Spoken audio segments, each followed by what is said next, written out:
Hey, I'm Shannon. I showed back up again so that they can interview me for Neverthorn, and I didn't give them a choice, so here I am. Here I am. Hey guys, welcome back to the Blush and Burn Books podcast. I'm Laura Eakin. And I'm Mandy Baxter. And I'm Shannon Mayer. And there's Shannon Mayer. We're so excited to have you back on. I'm excited to be here, ladies. Always a good time to visit with you two. Aw, You're so sweet. And we have so much fun every time you're on. We literally have already been talking for over 30 minutes before we even recorded, just catching up on life and all the things. But I am excited to have you back on to talk about this amazing book that you just had release, as well as your lovely adventures at BB4E. So I can't wait.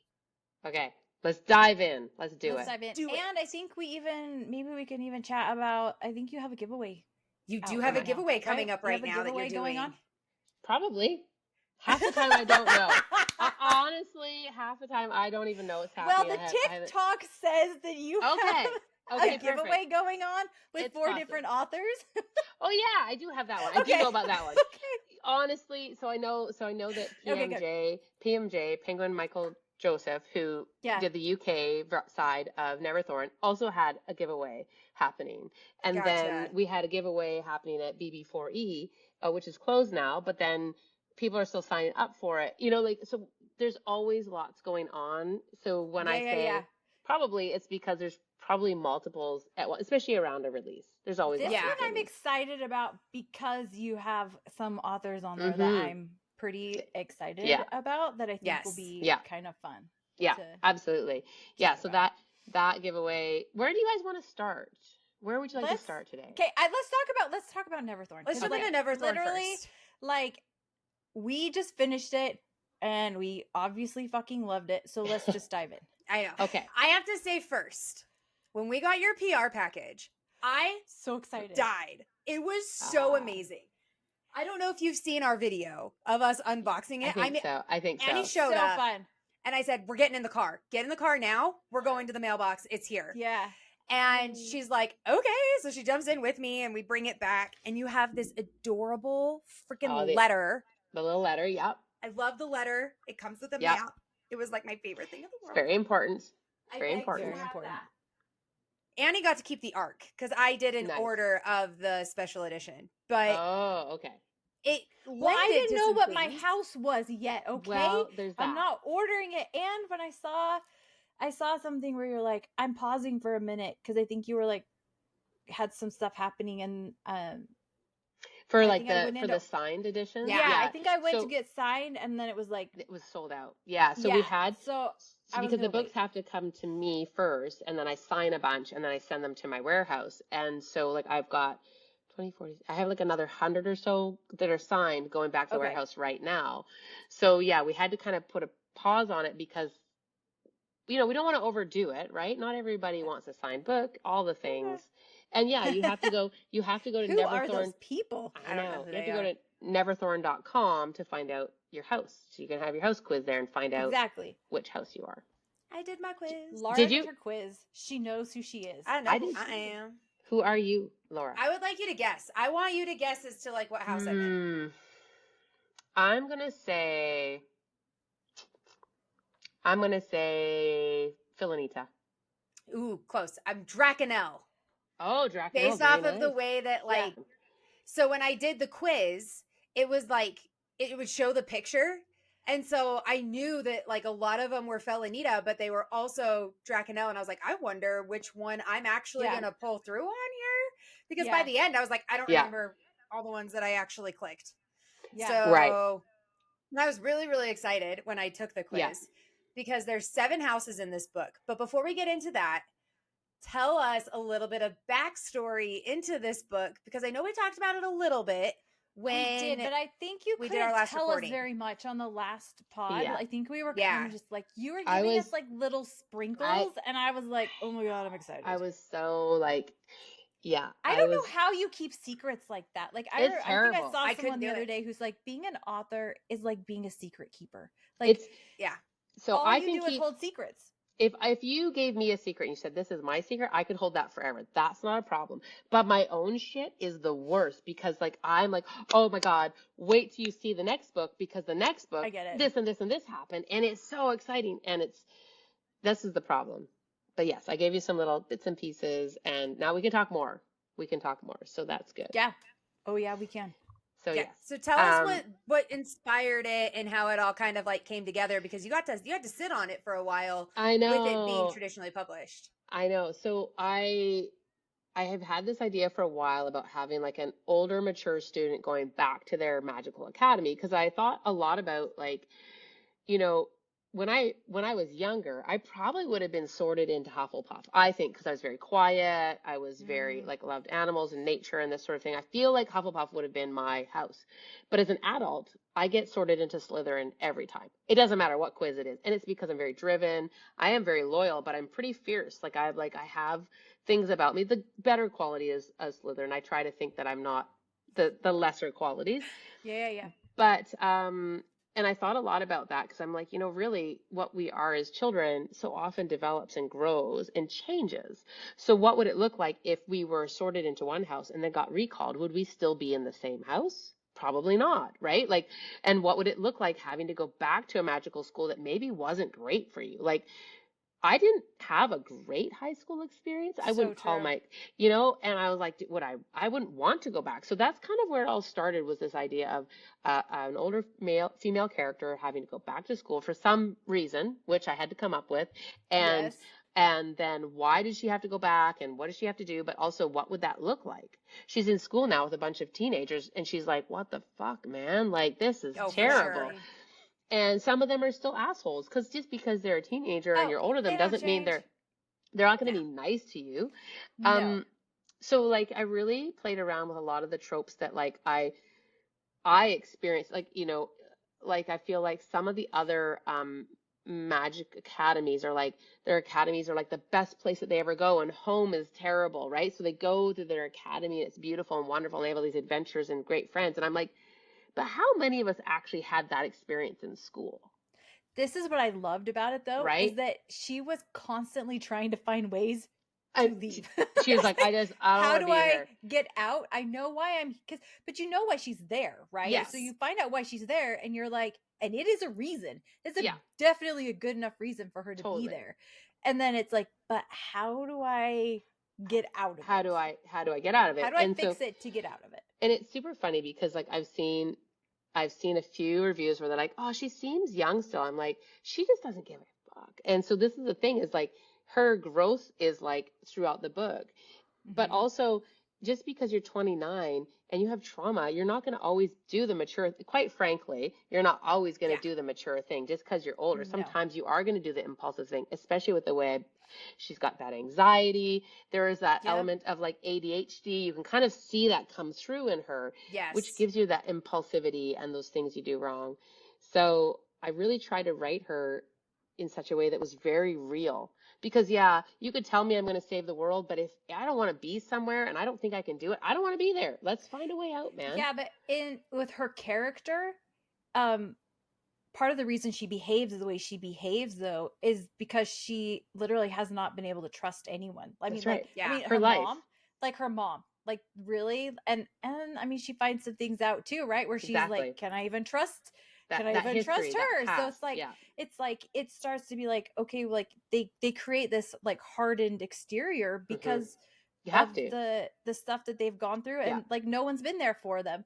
But what's so cool about it is it makes her be there for other people. Yes. Because she knows what that feels like. And it's such a cool like balance that I think is really true and real to like just people in general. Like when you have something bad happen to you, you really try to do the opposite. You know? And I've seen that around, and I agree. Like if you want to be the person that you would have needed as a child to save you, right? Like you want to, if you've had trauma, when you're an adult, you're the person who wants to save the kids who you can see are going through the same sort of thing. And she's definitely got that going on between her and her surrogate sister or adopted sister, Ophelia is her full name. And then, you know, even the other people in her house Phoenix, they're older, they're not teenagers, they've all been recalled as well in this process of trying to figure it out, but she still feels obligated to look after them, and not in a bad way obligated, but like they need her because she's got the street smarts. She's like, I got the street smarts to do this. I don't got the book smarts, you know, like even down to her, like a form of dyslexia where she's like, I can't read runes, and that's why I'm shitty at magic. But it's nobody ever figured it out. I loved that part. Oh my God, her shortcuts. My favorite. Her shortcuts. Loved the shortcuts. Down, I loved her one little. Of my favorite elements to this whole story because it's so real. Yes. It's like, you know, in life where it's like the people like with dyslexia or even just like, I mean, we've talked about ADHD before. Like you find shortcuts, like you find other things to do to make it work. You have to figure out what you can do to function in the world and in life, you know? And it was like, I told Laura, I'm like, this is my favorite part. That's awesome. I love it. She was like, oh, this is fantastic. Yeah. We just really I just really wanted her to be able, like, for people to be able to connect with her on multiple levels. Because, you know, she doesn't come across, I don't think, as weak or anything like that. Like, she doesn't come across like she needs to be saved, which is a little different than the current market. So not everybody's some people really, and that's fine. There's every type, but it's definitely, she still has those struggles and those flaws that she's struggling with internally, as so many strong women are. Like, let's be real. Strong women look strong on the outside because of the trauma they've been through. But inside, they're like, oh my God, did I do that right? Did I offend that person? What if I said this? What if I said, and inside our heads, we're questioning everything that just happened. From the outside, people are like, wow, that, like, she's been through a lot and she's strong. Yeah. But inside you're wondering. And that's really, like, Harlow really is that, like, oh shit, can I do this?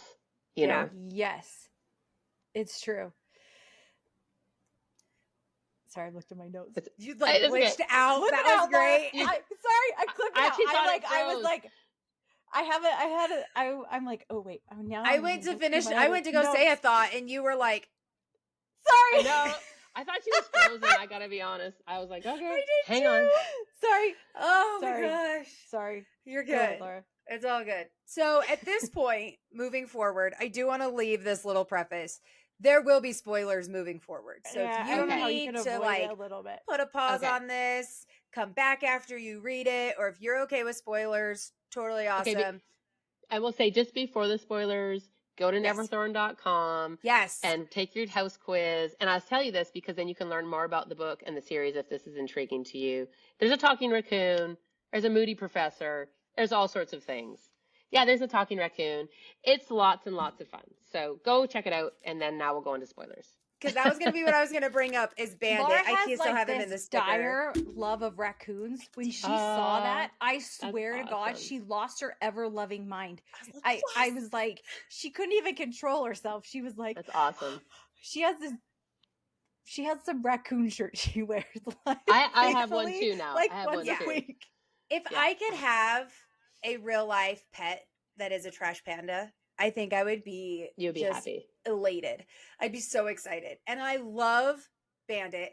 I love the way he came into the story because it was a very unique situation where all of a sudden you're like, how does this raccoon talk? And nobody else is talking. One of my favorite lines, though, is where Harlow is like, aren't you supposed to be finding you a lady trash panda? Like, go find you a lady trash panda. Why are you still here? And he's like, nah. Yeah, it's all good. It's honestly, like, most of my books have, like, some sort of sidekick. I love animals. I am a farm girl. So, like, you know, and I love that they add, some of them talk, some of them don't, to be fair. Some of them don't. But, like, raccoons are already so personable. They're such goofy little fuckers. And they're terrible. On a farm, they're awful. They eat your chickens, all the things. Yeah. But you can't help but, like, appreciate how silly they are. And they have great personality. Yeah. They're little mischievous monsters. And I thought, like, how fun to have that as your sidekick. You know, Did we call them familiars? Were we calling them familiars in the book? I couldn't remember. Yeah, very lightly touched. There wasn't a ton of other familiars, but they weren't like unheard of. It was just kind of it just very lightly touched on. It gets addressed in saying like you're not supposed to have a familiar in the school. She goes, and then that's like, and then they just kind of like skirted it off. Yeah, everybody else was like, well, she's got a raccoon here, and I'm going to be honest. If somebody came up to me and had a pet raccoon, I'd probably be like, I don't want to mess with you either. Cool beans. Yeah, like, cool beans. Because those things can be vicious. So I'd be like, cool, bro. Have your raccoon. Do what you're going to do. Like, that's fine. Yeah. Like, I'd probably be absolutely. Like, can I pet it? Yeah, exactly. Hello. Like, what's up, Panda? But it's really fun because he has these conversations with Harlow that I feel like really build into the story. And I love that. I love that this relationship came up the way that it did and the way that it like gave insight without the overly asking questions. Right. And that's the nice side. Huge. That's the nice thing about some of your side characters is they should be able to help develop the story in such a way that it doesn't feel like info dumps and it doesn't feel like just like a big monologue. In the second book, there is a character that does the same thing as Bandit, but is a very different character. And you'll see you might be able to guess because if we're into spoilers, she takes the locket with her. Yes. And she doesn't take Bandit. Okay, I realized she didn't take Bandit. Yeah, she left Bandit stayed with Opie. She leaves Bandit with Opie. her sister. To protect her and keep her company. Yeah. But now she has Calypso in her pocket. So can you imagine the chaos that I love siren Calypso is a fantastic added character. Dude. She is like spicy, I liked funky, her. like attitude. And like, she has here's the thing. Cool. There is a whole backstory to her that I developed before Neverthorn was finished. And like her backstory is unreal. And you'll get it as we go through. But she is because Bandit in book 2 is with Opie, you don't see him as much in book 2, and it's okay. Don't worry, we get him near the end. But Calypso kind of takes the place of Bandit in book 2 in terms of like that voice and that person, but way sharper and way sassier. Like Bandit loves Harlow, like he's like they're buddies. Calypso, not so much. She's got ulterior motives. So she's there is all sorts of layers here. So I love that. Yeah. Well, she definitely has like ulterior motives, right? Oh, yeah. Like you can like sense like they're like she's doing this for like a reason, and for sure, and we don't know yet, and we don't know the whole thing. That's the backstory. So which is what's so fun about moving into like book 2s, though. Like you just need those little tiny seeds planted to spark the interest. To push forward and to keep everybody like interested and moving on. But I felt like there was plenty of things within Neverthorn that sparked me to keep wanting to move on to book 2. Yay, good. That's my job. I do my job. Obviously, the ending is fantastic, where we we find out more things that like leads us into book 2, and you're like, yes, this is what I'm talking about. Like this is, and I also the ending, I was like, this is so Shannon. I called Laura. It's a hook. It's a hook. Ending is so Shannon. She did exactly what she wanted to do. And sometimes don't ever trust the first love interest, okay? I don't know if I can or not. Right. Maybe I can, maybe I can't, but it's okay. Did you guys read the bonus scene?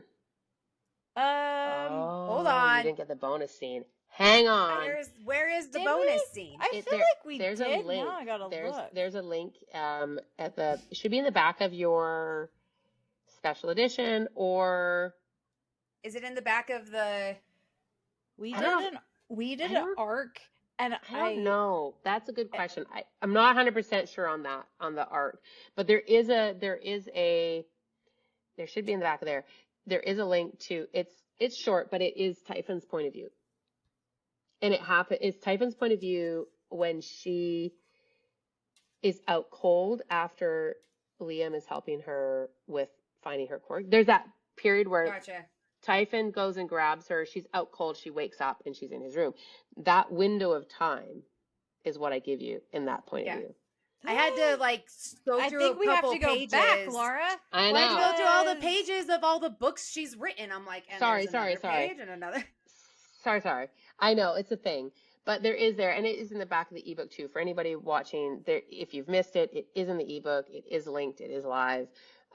We had the link there, but it wasn't live until closer to like the release date. So if you got your books early, which people if they bought direct from my store, they got their ebooks early and they got their special editions early.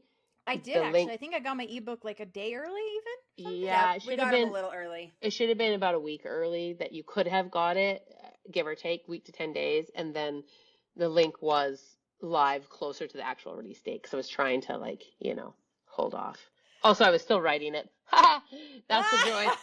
That's awesome. That's fucking funny. I'm just kidding. I knew the scene that I wanted. I just hadn't. I was just so busy. Pre-release is always just super, super busy. Dude, so. I can't imagine. Okay, so let's talk about that really quick then, because I watched you post a video of you cleaning your washing machine, and I thought it was fantastic. Yeah.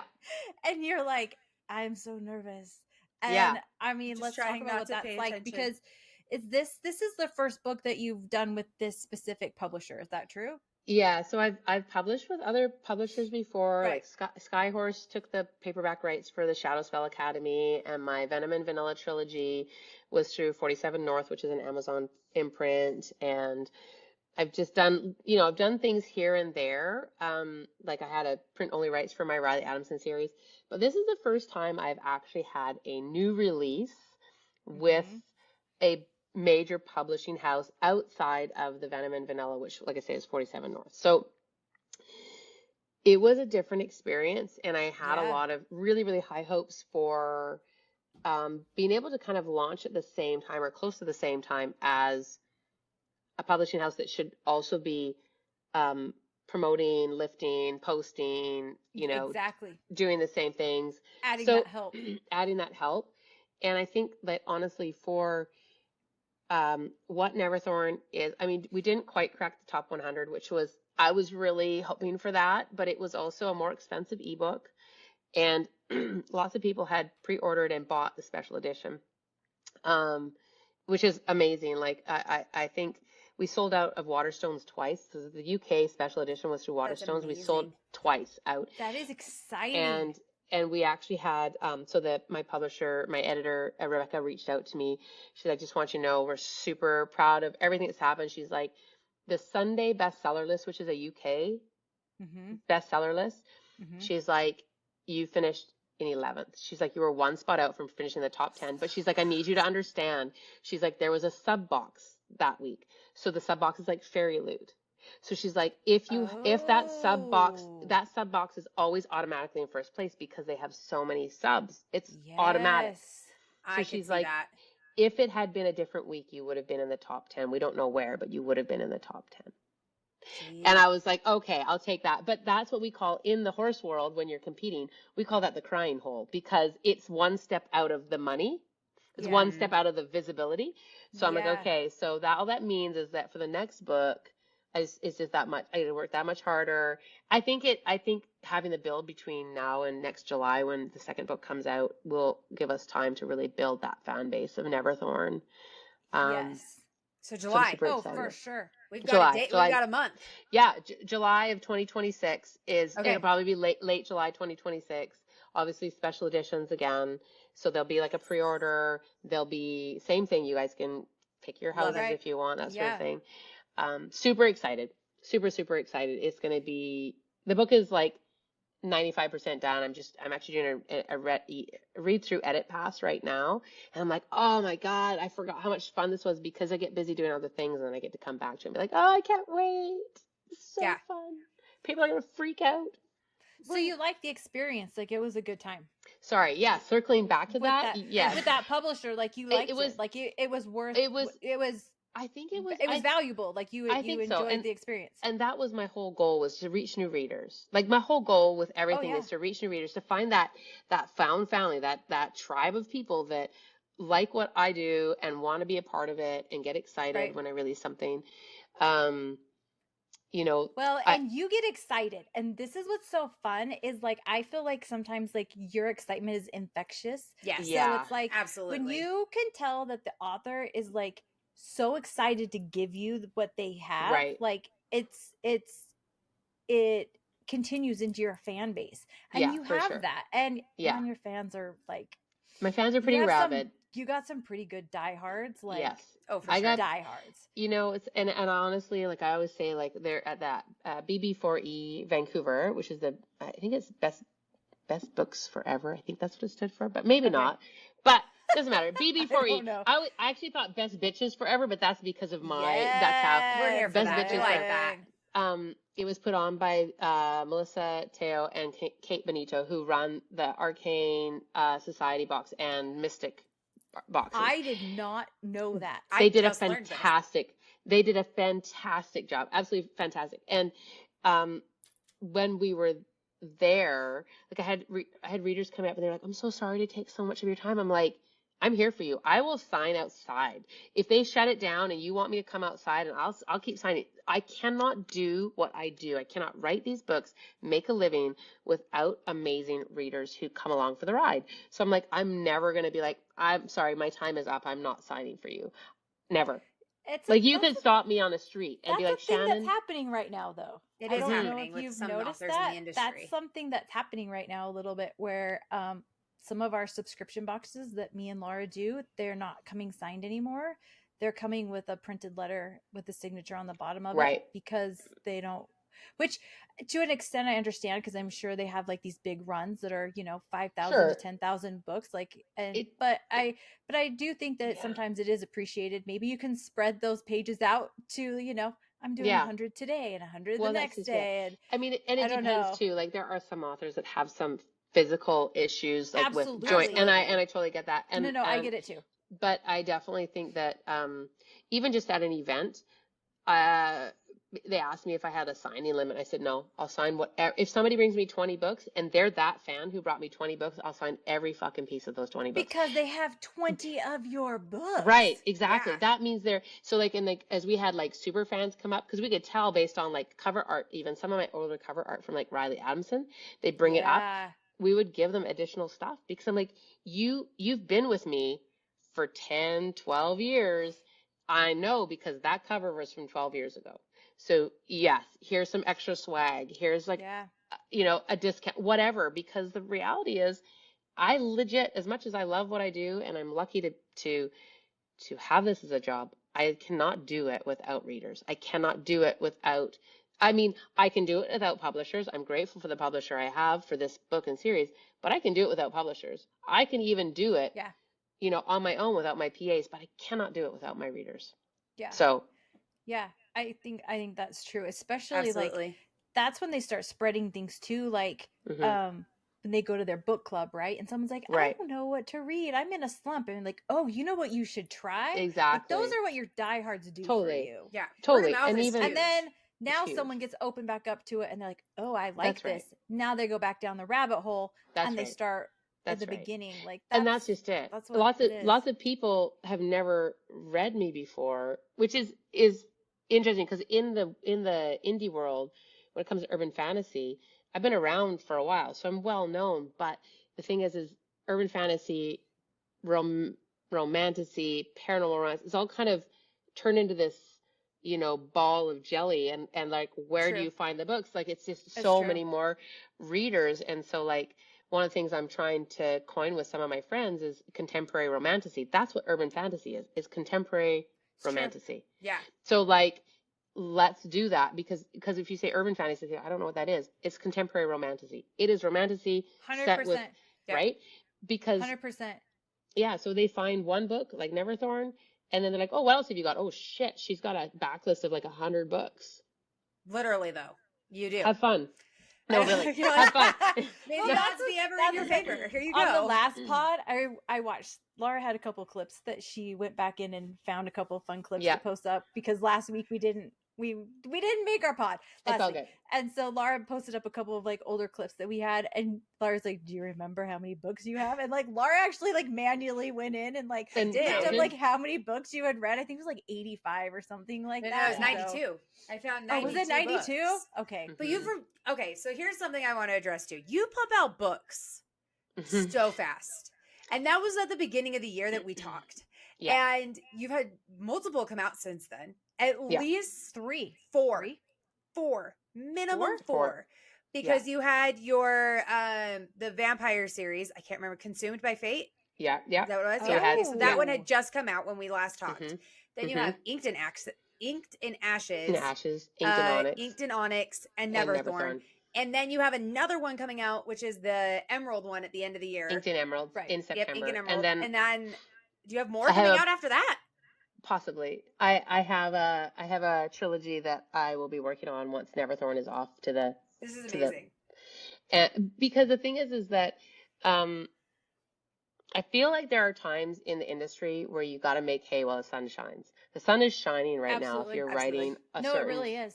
And so I could hold off, but the thing is I want to build towards things like Neverthorn, the second book in the series. I want to build to the point where, maybe I don't have to write as fast, or I can still write as fast, but maybe I can sit on those and bank some of those books. But this is the time, right? Like, I feel like this is the time. So I'm just doing what I need to do to keep finding those new readers, keeping my current readers happy, hopefully, and just continuing on, right? Like, I don't know. Well, I don't know what I would do if I didn't write. I don't know what I would do if I didn't write.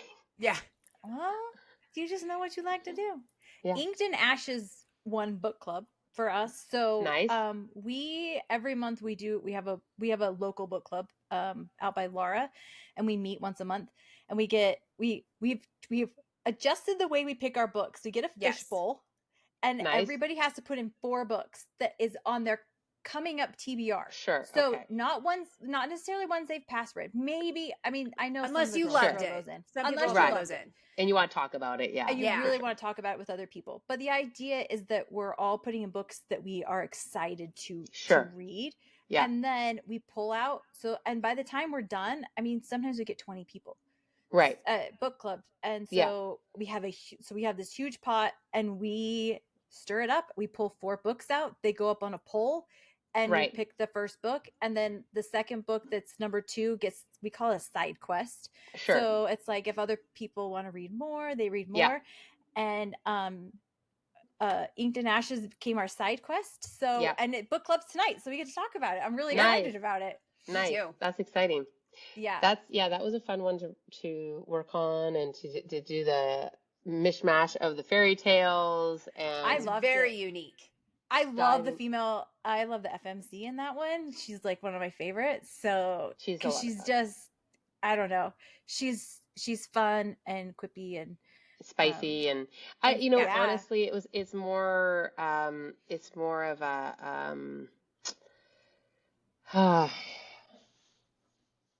my brain's trying to shut off. Sorry, my brain is as soon as I went to I'm like, it's more of an epic fantasy. That's what I'm trying to spit out. It's more of an epic fantasy, which is, at the heart, that's where I started reading when I was a kid, was all the epics like Dragons of Pern and Wheel of Time and, everything like that. So, the epic fantasy always has kind of that close spot to me. The fun thing about this one was because in some ways, being that it's based a little bit off fairy tales, and it very loosely, like when people are like, it's loose, it's a fairy, but it's there. It's there, but it's very loose fairy tale mashup, and like the overarching of it is actually more Wizard of Oz, which makes it really. I noticed that as we started getting to the end of it, and I was like, okay. Mm-hmm. I'm starting to see like the correlation, and I actually thought book 2 was going to be like Wizard of Oz-ish. No. And then I read the synopsis. I'm like, oh no, we're going Peter Pan. We're going Peter Pan, and let me tell you, Hook. If you haven't read it yet. I'm excited. Well, I think I started it. I'm about 15% in. So because I'm moving from Inked in Ashes over. And so I had to put Neverthorn in the middle though. So I know it's what it is. So, but yeah, so I think my mom is even reading that one. I think my mom moved into that one. It gets pretty spicy. Really it gets pretty spicy in book 2 and 3. Just to be clear, it is. Listen. It is a slow burn, but that's how I do things. It's slow burn. It's okay. It's on par with my usuals, but there is action. It happens, so don't just hang in there. Oh, I'm here. Yeah, but I mean, I felt like that with the with like Golden and Glitter and Gossamer. Like I felt like that was like this like really cool like build, and as you moved into the story, your spice like increases. It increases and it ramps up. Yeah, and because I feel like that as a relationship, that's how it works. That's, I, as a person, I don't think I could ever be that person who just jumps into like a one night stand. I don't think I could do it. It's just not who I am. And that's okay. But it means that I write the way I perceive relationships as happening, lots of foreplay, lots of teasing, but I also love Christmas Eve. So for me, I'm an anticipation person. I love the anticipation of something. I want you to blue ball me the whole way. Just make me edging. Edging. I mean, I have ovaries. They're shaped like balls. They can be blue balls. You know. So definitely and that is the style of all of my books really at this point. And I just keep doing it because that's what I like to do. And you did it in Neverthorn. I did. There were moments. You edged us in Neverthorn. I did. Freaking Typhon. All the way to the end. I know. Okay. It's okay. It's fine. It's fine. There's more, and then there's more in book 2. And, there's things that happen. But we don't know who they happen with. So we're so tricky. Okay, so here's my question to you guys. Okay. Yeah. Seeing as we're talking spoilers, Typhon or Liam? Which one for Harlow? Oh my God, I'm telling you, I am so fucking torn. I played the fifth. So torn. No. It doesn't. There's no. See, here's the thing. It's not a why choose. I had a few people ask, is it a why choose? I'm like, it's not a why choose. But there's no real wrong answer here because I've given 2 very viable. I agree. Men in some respects. Yes, very viable. And I mean, look, we all kind of like the dark villain, right? Yes. So Liam has some like really good, strong like qualities to me that are kind of like long term. He's like a long term boyfriend. I see him being very long term. Stable, not just stable, but like long term, like he's gonna make her feel like safe, like going on later. But the problem is that she's really liked Typhon for a really long time. I know. Okay. I know. And sometimes we want that payoff. But I'm just gonna say, and you guys will know this, the more my books you read, you just never know. You just never know what's gonna happen. You know what's funny? Because Annie told me that too when we were reading. We were reading, and she goes, telling her, "I don't even know where we're ending. I don't know who we're going with." Yeah. Even all the way to the end, she goes, "I still don't know who our MMC is going to be, like our real one." Even though you have an art card for us. Yeah. I love it. So I'm going to tell you something. It's a little bit of a spoilery for book 2, but it's not because, so Penguin Michael Joseph actually, I think they took my first chapter and used that as their bonus scene. First chapter from Heathermore, the second book. Okay.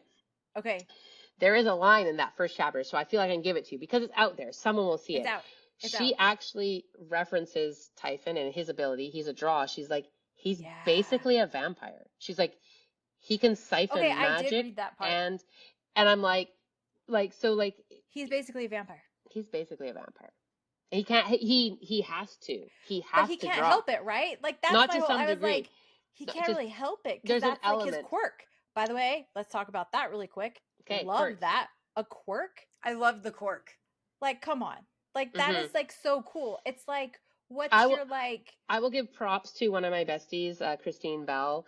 I was like, I need a name for like this magic that would be like a specialty that they develops. Yes. And she's the one who came up with quirk, and I was like, that is brilliant. Like it is. It fits. I love it. It fits so well. And it fits with the story. Like right? Because like she has these shortcuts. She's got shortcuts. There's quirks. Yes. Like it just fits with the whole like the whole flow of the. And I really wanted there to be that lingo of like like the thing about a lot of the academies, there's that lingo of like muggles and butterbeer and all these things. And I was like, I want that lingo because there's a certain feel to academies that way. But I think you upped it more contemporary. This is what I liked about it, because it felt like the lingo was a little more contemporary, which I think is what is really cool, because it hits what's happening right now. Right. There's so many man, keeping up with the current lingo right now. Oh my God. Is hard. It's hard. It was as an old so person, much better though. It's Delulu, man. It's Delulu. Yeah. I tell my kids all the time that was totes cray cray. So I know, and they're like, and then they cringe. Well, no. Annie made the mistake of watching Love Island, okay? Because I had a friend who was like, "Hey, I want to watch this. Will you watch this with me?" And I was like, "Okay, fine." So we're watching and we're talking back and forth, and I got sucked in. Mm-hmm. And the lingo that they're saying is it's like another language. It's like, what is happening?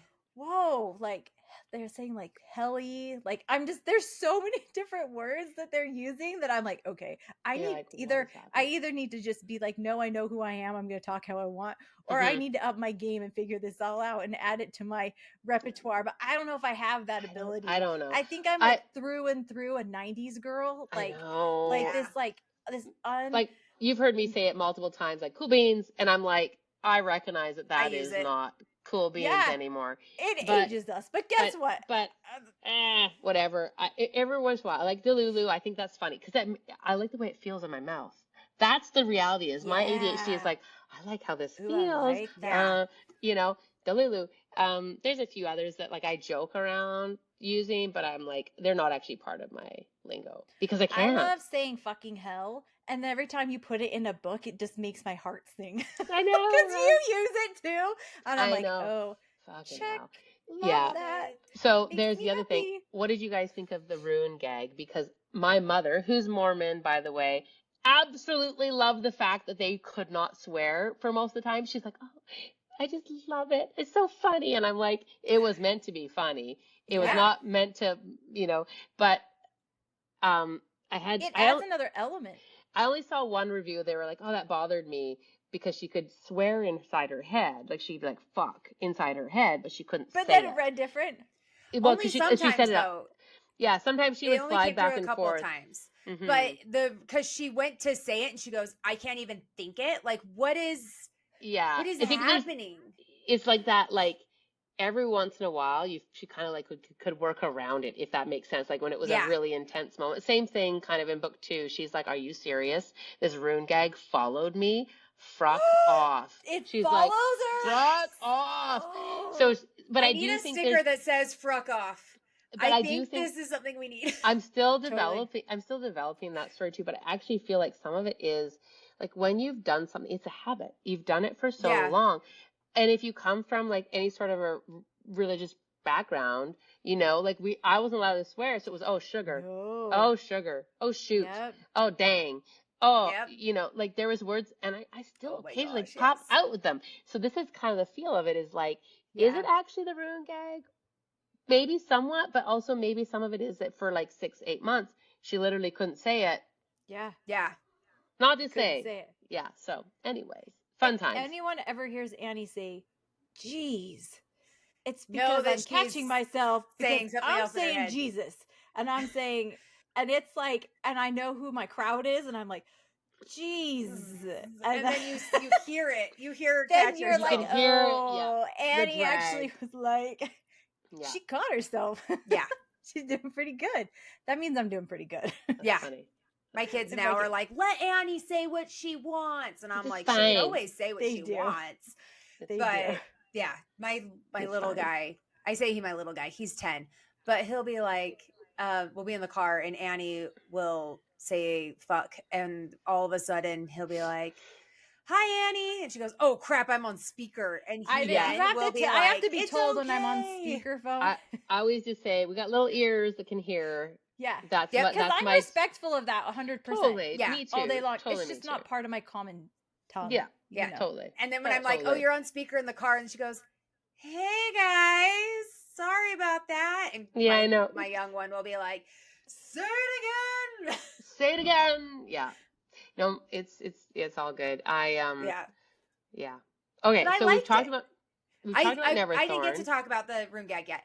I actually really like this because I felt that it does reminisce a lot on Mormon culture because, or like cultures that don't swear as a whole. Yeah. Because it was like, oh my gosh, I have said these things.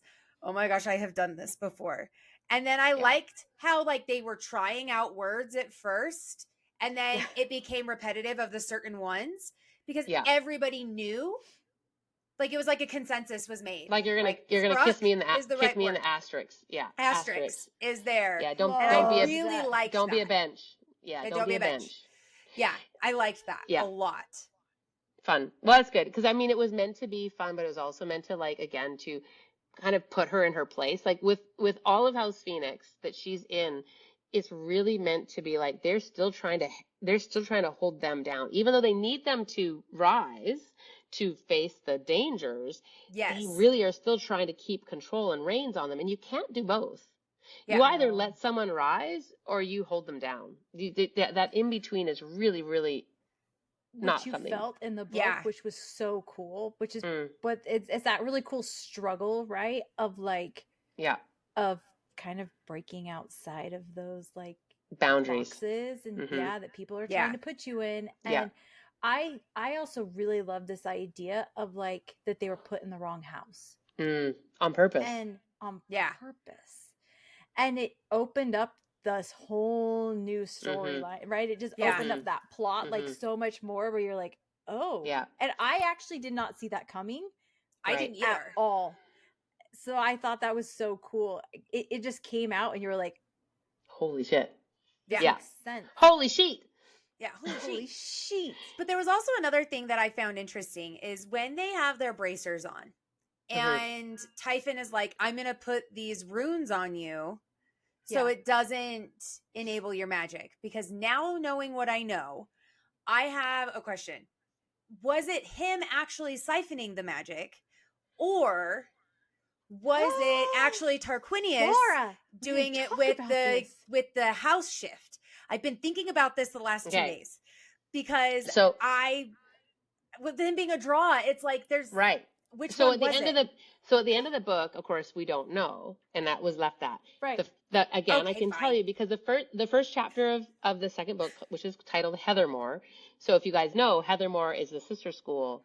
in the I'm UK. so excited for the world to get bigger. This is my favorite part about book 2. So book 2, they're headed to Heathermore. That's where they're headed, right? We know that by the end of book 1. So that first chapter's out there. So I'm not giving spoilers, just to be clear. You can go read this if you finish the book. She has an interaction with Typhon in that first chapter. It's like a dreamlike state. And she accuses him of taking their magic. And he says, House Phoenix is immune to draws. I can't take your magic. Whoa. Okay. This changes things. Interesting. Okay. I'm going to keep that in the back of my mind. Keep that in the back of your mind. So again, I don't feel bad because that chapter's out there. It's available. It's out. It's out. It's not this, it's not technically a spoiler. Probably put it on my website at some point here, but he actually has that. He just says, I can't, she's like, but you would, you would if you could. And he does not answer. Yes. So that's something that's on par for Typhon. This again is, so if you put him in the category of vampire, which she does, that changes how you view a lot of this too, right? Because really suddenly I'm just going to throw out some ideas out there. Like, so yeah, they're immune to him, which makes them dangerous to him in some respects, right? Okay, but also, could she voluntarily give him magic? I don't know. We'll find out. Oh, that would be fun. Oh my gosh, you're blowing my mind. Right? Like, these are all things. I'm still in the development stages, but here we go. There's your little teaser, whatever. That is fun. This is, and would she, or is there a way for him to break through that immunity? Is there a way for him to force it? Which would be dealing with consent and all the things that go with that. Would, all the things. There's so many layers of this. And then, going into Heathermore is a whole other school. And I love it because I was able to really develop because people, like a lot of people are like, I got put in House Kiranash, and that's the group, that's the bad girl group, like the mean girl is Kiranash. Yeah. But I'm like, but what you don't understand is that Neverthorn is corrupt. Neverthorn entirely is corrupt.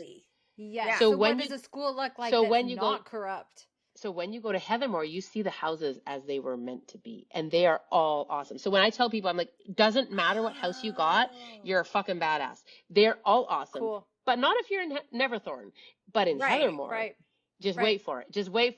Just ride with me, man. If you got placed in a house, I also say people can self-sort, because I feel like absolutely. Go for it. Like I got put in House Wolven, which I was totally fine with, but I also know I know it. People are like, oh, you wouldn't want to be Phoenix? I'm like, everybody's a little bit of everything, right? Totally. To some degree. Yeah. But I'm like, House Wolven is like loyal, very about their family. They're very intensely strong, like physically strong. I'm a farm girl. That's fine. I'm good with that. But like, I think my rising was Phoenix. So like when you do the test, it'll tell you first, second, third, fourth sort of thing. Cool. Yeah. Well, but yeah. I want to give out speculations for how this series is going to go. Speculations. I only have one speculation. I want to hear what yours. I have one really big one. Okay. I'm going to cover my face so that I don't have any reactions in case you're right. Okay. And I want to know if it's like mine. Go for it. I think that our big bad guy, I want to call him Nico, and I know that that's wrong. Nocta. No, Nico is his actual name. Nicodemus. Right. That's why I was like, they call him Nocta. Yeah. Nocta. Okay. My speculation is that Nocta isn't really the bad guy, that it really is Tarquinius, but Nocta is being controlled as well, at least partially, by the great horned big bad guy. Yeah, great horned king. Okay. So I have like a little bit bouncing between the two. This is what we're hoping, though, because we still want Nico to be good somehow. Yes. Or redeem himself. Okay. Yes. Okay. So, Danny, tell me your idea. Okay. I want to know where her mother came from. Okay. I want to know. You do learn that. You do learn that in Heathermore. You do learn some of that in Heathermore. I'm hoping she's coming. Maybe she was from Heathermore. Okay. Anyway. Okay. Because I want to see more about. Okay. I want to know more about like her mom's backstory and obviously how she meets like her father. Right. Like that would be that's you do get some of that in Heathermore. That's my hope. You do get some of that in Heathermore. It's important to Harlow's further training. I'll just say that. Okay. To her further training, it's important that she understands more about both of her parents. And so and like her mom is a big part of her life, even in that first chapter, like again, it's out there. There's a piece where she's talking to Typhon, like she's basically dying in the first chapter. It's a whole thing. As she's talking to Typhon, she's talking to her mother, like, and those connections are really, they show up several times throughout the book where it's an important thing to deal with your past, right? There's the therapist in me coming out. I'm not a therapist, but I do lots of therapy. But like, you got to deal with your trauma. You got to deal with your shit. And sometimes that means revisiting things that you didn't understand when you were a child. Well, and the most random things pop up in your mind, right? Like when you're doing things and you're like, there's nothing better than being like having that like aha, like internal moment where you're going like, that's either why I do this, or you're going, I wonder why this happened. And like you start to like, those are fun. Totally. So she's doing that. I mean, the thing is I can't give you all the details, obviously, but Heathermore has been absolutely, I loved writing Neverthorn. It's so fun to build that world and develop that like dark and moody and gothy. And then to go to Heathermore, which is almost like a mirror image, but lighter.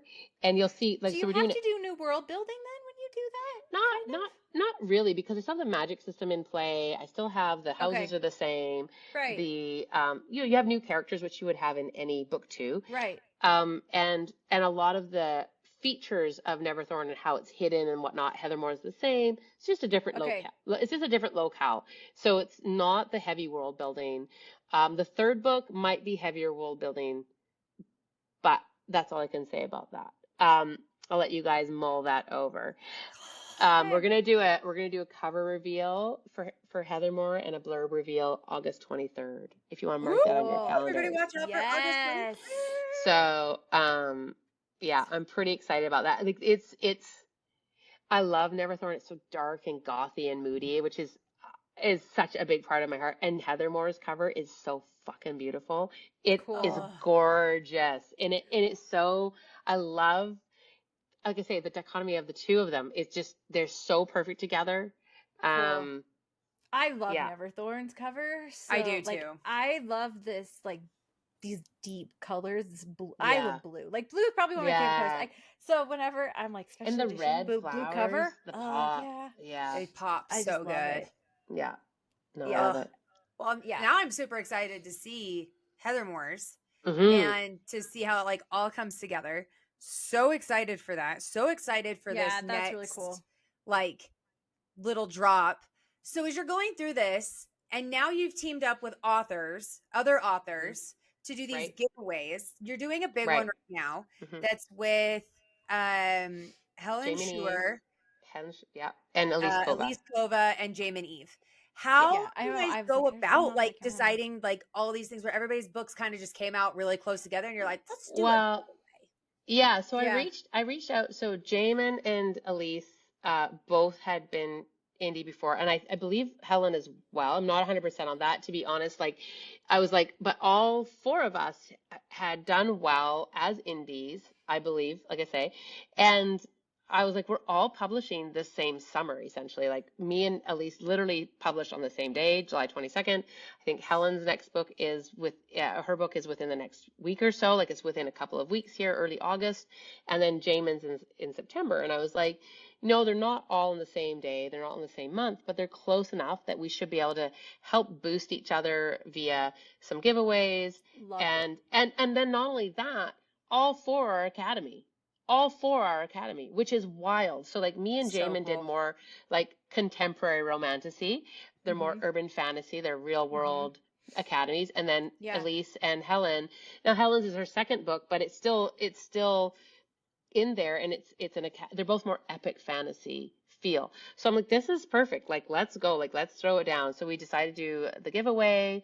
Elise and I did we did an Instagram chat. I'm hoping to do one with Jamin and Helen as well, at different times, like closer to their releases. Yeah. And just to support one another as authors, but not just as authors, but like, man, like we dragged ourselves up by our bootstraps doing this on our own, and then to step into the realm of like, we're traditionally published. So we have the publisher's name behind us, which always is the goal to just make that next step.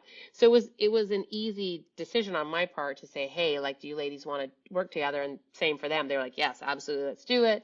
And so, yeah, we have a giveaway happening right now. So it's for either like arcs, I think for all four arcs. So like mine actually is the art copy. Elise's is the art copy.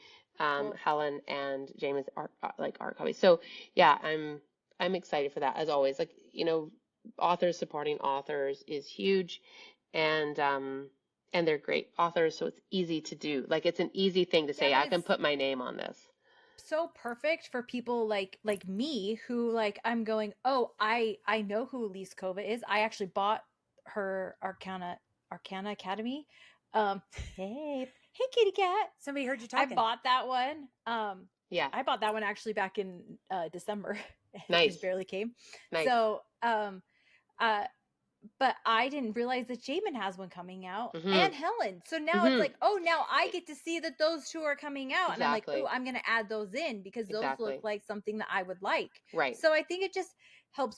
You're right. Like, it just builds off of each other. You guys are like expanding your readership and just helping show, because people are reading nowadays. Yeah. I hate to say it, ladies. We are reading fast. I know.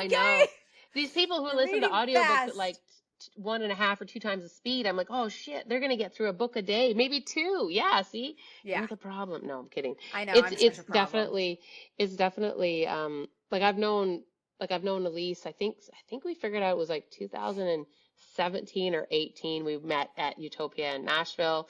I met Jamin we'd known each other online, but I met her in person in 2000, early 2020, right before the pandemic hit. I was at the very first Babe down in Sydney, Australia. And so I haven't met Helen yet, but that'll come. And honestly, they're powerhouses, businesswomen. You know, they know this business inside out. They're excellent writers. Like, so cool. It's just such a great group to be a part of, honestly. That's amazing.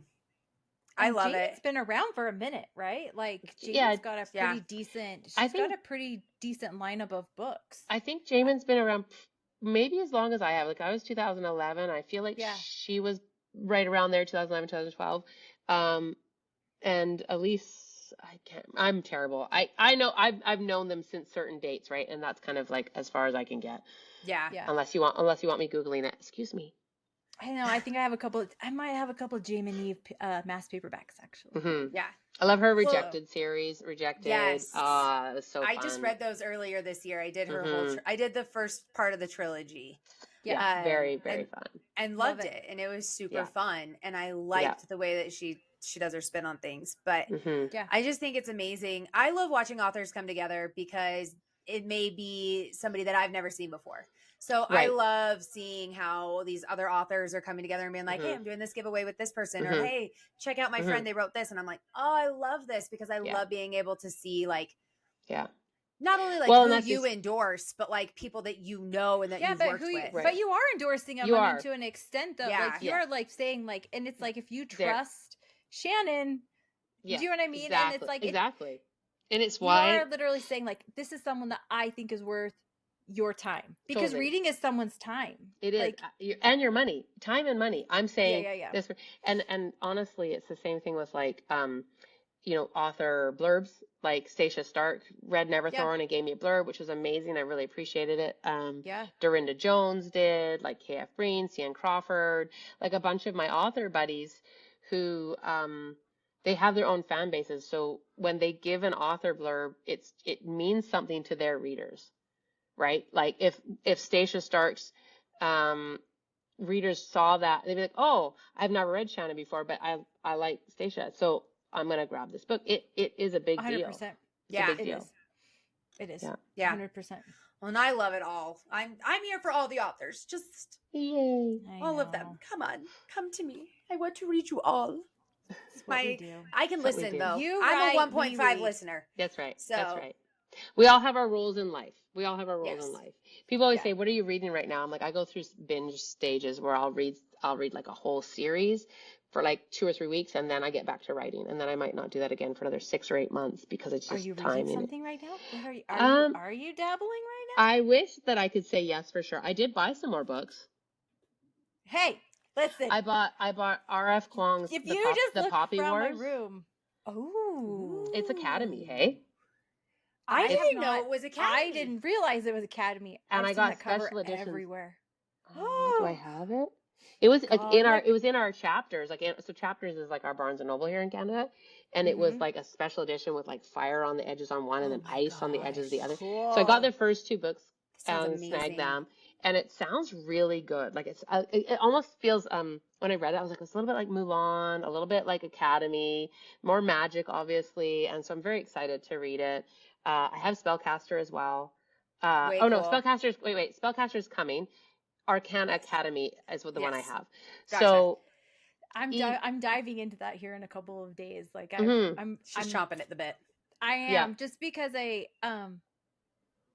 like it, because it's more adult, correct? I mean, correct? Like, from my understanding, it's a little bit more adult. I think it's still a younger age than like Harlow, but it is more sexy scenes. But we have a little spice. So you get the more that's spice. What I mean. Yeah, more spice. I think there's more spice. Yeah. I can appreciate. I don't need a ton, but I do like a little sprinkling throughout. I think it just helps it move along a little bit. Yeah. Totally. Yep. No, I'm totally with you on that. And I'm going to assume that Spellcaster Jamin's has a bit more spice, but that's pretty typical too. For me though, it's like I've always dreamed of being a writer, but I can't read and write at the same time. Like I'm one or the other. There is no in between. And when I was writing, I took like a whole month of like no reading. The story isn't going anywhere. I built a whole backstory for someone else that then my whole idea shifted. And now I'm like, cool, now that's your backstory, but this is the actual story. So it's like, I think it feeds the same. I think it feeds the same part of your brain, is my suspicion, because I used to read like what you guys are talking about. I would read like any chance I got. I had a book in front of me. I was always reading. I was always doing that. But it's like reversed. So now when I have time, I'm writing. But it's feeding the same part of my brain because I'm still escaping. Quite frankly, I'm still in the escapism. It's just a world that I've created versus someone else. Right. And it is nice, like I say, like 2-3 times a year, I like take a break and I'm like this, like when I read Sarah J. Maas, the Akadar series, they were all out. They'd been out for a while. And I like binged them. I binged them for like 10 days. I just read that's all I did for like 10 days. I don't think I already moved from the couch. But then I finished it and then back to my worlds, right? And then 8 months later, I binged like the Inheritance series, is that one? Inheritance games. Yeah. That one, that trilogy. So that's kind of how I do it, because I struggle to do them, like you say, at the same time. My brain is like, no, you're already doing that. So piss off. Stop trying to read something else. Yeah. Yeah. You have to read a little bit, though, I think, like, with what's kind of currently happening. I do think it helps keep you a little bit in tune. Oh, totally. With, and I pay attention. Like, that's the big you thing. need to, I mean, this is your business at the same time. It is. So it's like, you kind of have to stay up to date on kind of like, okay, like, what's popular, what's not. Show me who's number one. Show me what's number one. Like, what is it? Where, what, when, why? What are these suckers falling for? And that's honestly a lot of what I do is like I picked up Quicksilver and read it, and I was like, okay, like I see the vibe here, and then like I picked up Raven Kennedy's series, Gold. It's not Gold. Guild? What's the first one? Guild. The Plated Prisoner series. The Plated Prisoner series. I read that series and recommended it to people, and like I picked them up because I know that people are loving them, so I'm curious what it is, like, because you're always looking for that magic bullet as an author, because even though I've written 90 some odd books, and they've all done consistently well, I haven't had that one that's like broke me out. Do you know what I mean? And that one is what you're always, as an author, you're always looking for that thing that's like going to break you out and take you to the next level, so that you can take a breath, quite frankly. And I am so hopeful that Neverthorn and the following 2 books will actually do that. And so, it's exciting. I don't know if Laura feels the same way, but like I'm convinced right now that it's more vibe than actual like people are looking for like, I mean, that's the word. It's a vibe. Yeah. Like they're trying to. There's whether it's dark like romance, romantasy, like whatever you're doing. Like I feel like people want to feel right now. So it's like if you can take that reader into a world where they're feeling that vibe, and it is a form of escapism. For sure. If you can get them in there, you're good. I mean, that's the goal, right? Like that's the goal. And I'm convinced right now it's all about vibe. Yep. Yeah. No, I agree. And there's a lot of people that are talking about like mood reading and stuff like that. And I'm like, especially with everything that's going on in the world. Yeah. And there always is stuff going on in the world, but there's a lot of heavy stuff right now. So there is an element of like that escapism, the mood reading. I want to feel things other than what I'm feeling when I'm not reading. Yeah. Yeah. Which is why Annie likes reading kick-ass assassin books with female assassins who don't take shit from people. Okay. I know. Like Nyx. This is what I like. Yeah. Exactly. Super fun. I'm right there with you guys, and I think that you've hit the nail on the head with Neverthorn. Oh, thank you. It really truly has an amazing vibe to it. It has a good like premise. It has all the things, all the slow burn feels, and I've absolutely loved it. I know Annie loved it too. So where can people find you if they want to get their hands on Neverthorn? Well, they can go to Amazon. Any Amazon, they can get ebook, they can get audio, they can get just a plain hardcover. They can go to Audible or Podium, who publish the audiobooks. They can go to my website, shannonmayer.com or mayersmerch.com for special editions. They can go to Waterstones for special editions in the UK. And actually all the like UK, New Zealand, Australia, all the UK territories have Neverthorn on shelves in bookstores right now. So cool. Awesome. And I love, just to say, I love seeing the pictures. So if you snap a shot, tag me in it. I love seeing the books in the wild. That is one of the most fun things. So any of your listeners who are in those territories, they see it in the wild, love it. Put it on Facebook and tag me in it. Just love it.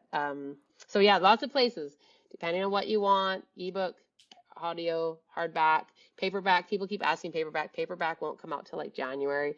That's kind of the rules around it with a traditional publisher.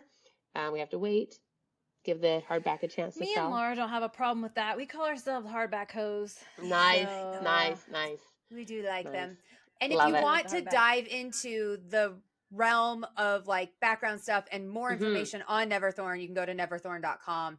And you have all of that there on the houses and everything. And even the first 2 chapters are there. If people want to read the first couple chapters to get a feel of the vibe, they can do that. They can get their houses. Love it. And from there, it'll click you over to anywhere that you'd like to buy it. So don't worry, I jumped straight in. So I was committed. So you were like, I'm in. I know everybody's got to get their hands on this. It's like this. Is that the heart thing? No, I'm probably doing it wrong. It's probably like, I don't know. I don't know. My kid makes me do this. I can't do that. My child makes me do this. Oh, that's one. That one. Yeah, that's the one. It worked. Sorry. Nice. Yeah. My kid makes me do this other one, and I'm like, I'm not good at that. I know. She's like trying. I know. Yeah. See, my hands don't like it. So I love it. I appreciate it, you guys. You guys are always so much fun to talk to, and I'm so glad that you love Neverthorn, because it would have been really awkward to come on here and you guys be like, that was terrible. That was atrocious. We had a good time.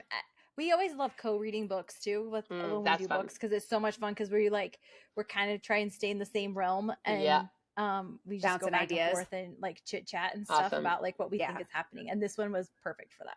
Yes. Perfect. So make sure to go check out Neverthorn. Go follow Shannon. She's absolutely amazing. And we are so excited for your future book releases and future endeavors. Thank you. Thank you so much. Bye. That's it for today's episode on the Blush and Burn Books podcast, where we spread those pages and stir up all the feels. We hope you're walking away with a new book for your TBR, a smile, and maybe a little blush. Don't forget to subscribe, leave us a review, and share this episode with your fellow book lovers. You can find us on Instagram, TikTok, and YouTube for even more bookish fun. Until next time, keep those pages turning and stay bookish.